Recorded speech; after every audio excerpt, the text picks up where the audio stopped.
নমস্কার সবাইকে, আমাদের চ্যানেলে সবাইকে স্বাগত।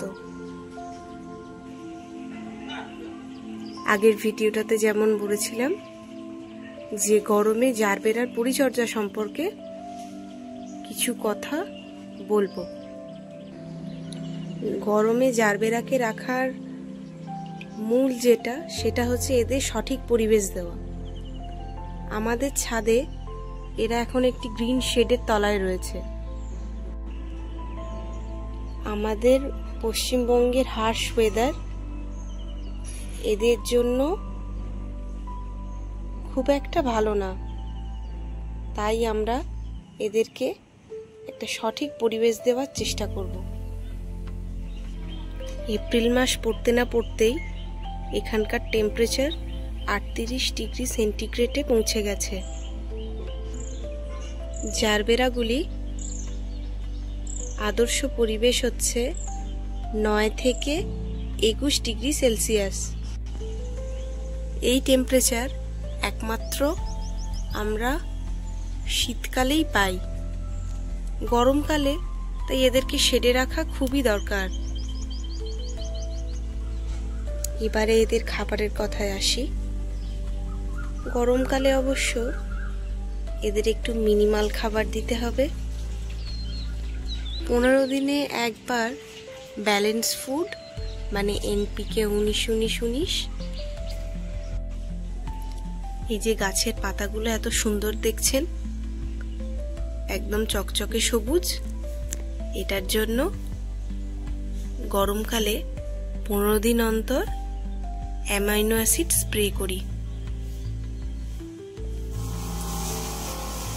এই গরমে এইভাবে যদি স্রেফ জল দিয়ে গাছগুলোকে আপাতমস্তক আমরা স্নান করাতে পারি, তবে গাছগুলোর স্বাস্থ্য খুবই ভালো থাকবে।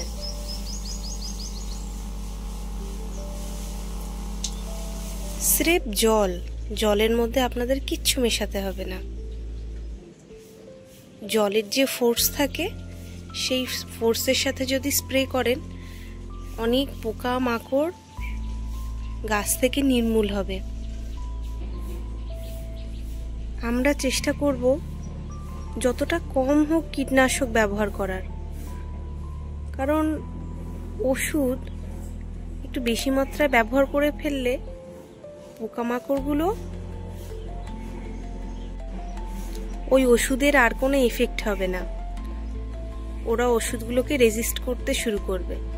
তাই যতটা পারবো শুধু জল এবং জলটা স্প্রেয়ারের মাধ্যমে দিয়ে ফোর্সে গাছগুলোকে স্নান করানোর চেষ্টা করব। একটা কথা মাথায় রাখতে হবে যে গরমে কোনোভাবেই গাছের উপরে স্ট্রেস দিলে চলবে না।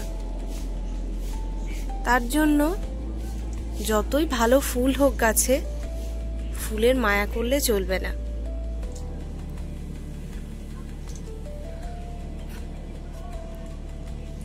ফুলগুলো একটু বড় হলেই আমাদের তুলে নিতে হবে।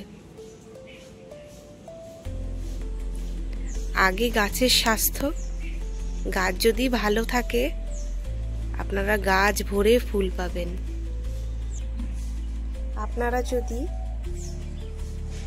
একটু ভালো দামি স্প্রেয়ারের উপরে ওয়ান টাইম ইনভেস্টমেন্ট করেন, তাহলে আমার মনে হয় আপনাদের বেশি ওষুধের উপর নির্ভর করতে হবে না।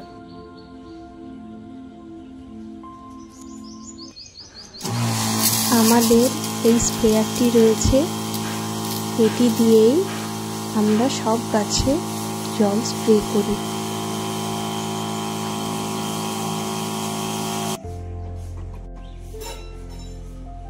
সবশেষে এটাই বলবো, জারবেরার মূল হচ্ছে এদের পরিবেশ দেওয়া। সঠিক পরিবেশ পেলে আপনাদের গাছ হবে দেখার মতো।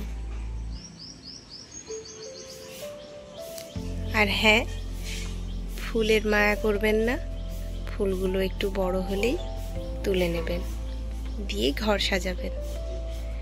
কারণ ফুলগুলো থাকলে গাছের উপরে একটু স্ট্রেস পড়ে, এবং গরমকালে আমরা গাছের উপরে কিন্তু স্ট্রেস দিতে চাই না।